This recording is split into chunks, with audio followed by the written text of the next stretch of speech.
Okay, so to kick off though, I'm going to start with some of the software platforms out there that are low cost or in most cases free, and they're exceptional if you have a smaller group. So the smaller your group is, the better these things are going to be suited for what you're looking for.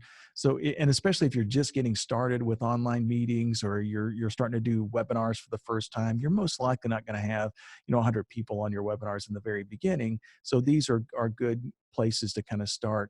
So these are all, like I said, they're free, low cost type things. So the first one is actually a paid for one that we're going to talk about quite a bit more in the latter in the session, but it's Zoom. And the neat thing about Zoom is that as long as you keep your sessions under 40 minutes, which by the way is kind of what I would suggest that you do anyway. If you're going to be doing live meetings, if you can keep them to 30 to 40 minutes, then they're going to be way more interactive. People are going to like them a whole lot more. But as long as you keep your Zoom meeting to for under 40 minutes, you get all the bells and whistles of the paid platform. You get everything that's in the regular Zoom meetings.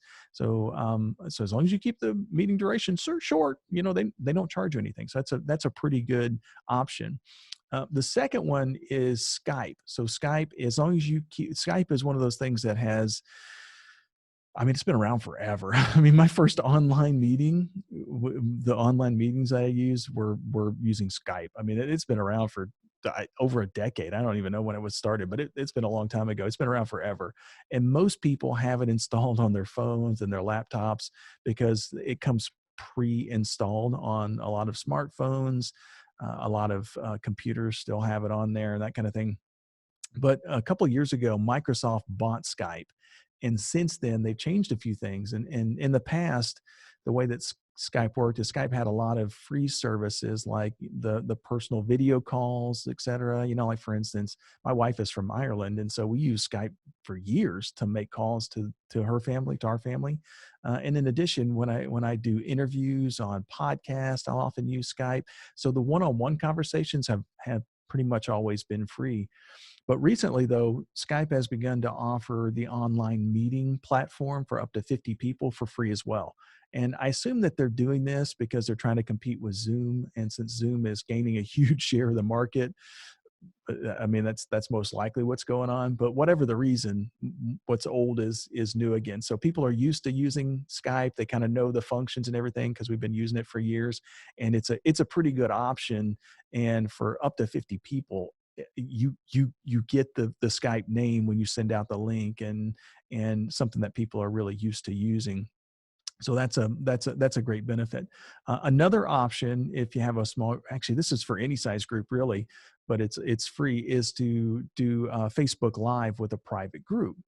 So, like for instance, one of the things that we're beginning to do more and more in our company is to conduct private Facebook group live sessions. So, obviously, if you're conducting marketing webinars, then regular Facebook Live service is going to be better for you. But for those of you who have kind of followed my blog or my podcast for a while, last year I interviewed Tom Antion, and Tom's the king of Facebook Live. I mean, he does a Facebook. He often will just deliver an entire webinar sitting on his couch in his huge mansion via Facebook. And the folks at Zig Ziglar's company, the Ziglar seminars, they do Facebook Live mini webinars almost daily. So it's a great platform for marketing. It's a good way to expand your reach and promote yourself, and it's free. So as long as somebody has a Facebook app or a Facebook account, they can access your free webinars or your free online meetings, and it's fairly effective. Now, just so you know, that the reason why that one wasn't in kind of my top two anyway, it's in the top three just because it's really popular and it works really well, is that it's fairly one-sided. I mean, you can't talk to each other. It's not very interactive. You can chat though, and that's one of the cool things about it, is that if you have, I just kind of tell you what I do. Typically what I'll do is I'll either have one of the folks from my office on the Facebook Live with me, and she'll be watching and looking for comments and kind of feed those comments to me. Or sometimes I'll just set my cell phone up next to me and I can see the comments coming up. So if somebody asks me a question, it's a little bit easier to see it on a second screen than it is on Facebook Live. But you'll kind of figure that stuff out. Like I said, not my favorite. We do that a lot, but just because it's a big marketing. But for me, Zoom or Skype is working a whole lot better if you're for free things anyway. Now there are other online, there are other free marketing softwares out there. For instance, Google has an option. It's called Google Meet or Google Hangouts Meet. The reason why they're changing the name is they're eliminating the Google Hangouts. It's being kind of decommissioned and they're moving people over to Meet. It's similar to Zoom and function, but you have to have a paid G Suite account to create a meeting. But once you create the meeting, anyone with a Google account can attend the meeting though. So it's fairly effective. It just doesn't work on Safari, right? So it doesn't work on the Safari browsers though. So it didn't make my top three. It's pretty good, but not quite where I would want it. I wanted to be foolproof though. So I'm not recommending it quite yet. There's another one that I've used for years, before Zoom came along anyway, and before Skype started doing things for free. There was a service called freeconferencecall.com. And it's a great option for internal meetings within your organization.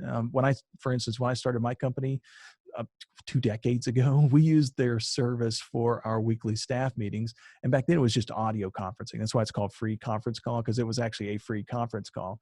But then they started having free video conferencing too. So, I mean, I wouldn't suggest that you give a link to the free conference call service to your potential clients because it's going to make you look really, really cheap. But if your employees already know that you're cheap, like mine do, then it works internally really, really, really well. Anyway, so like I said, those didn't really make my top three, but they're out there as well, and you can certainly use them. And in addition to that, you've got LinkedIn Live. It can be used just like Facebook, and it's still fairly new, and as a result, I haven't had a lot of experience with it yet. However, I suspect that, I mean, that's going to move it into my top three platforms probably sometime in the very near future, just because it's coming on really, really strong.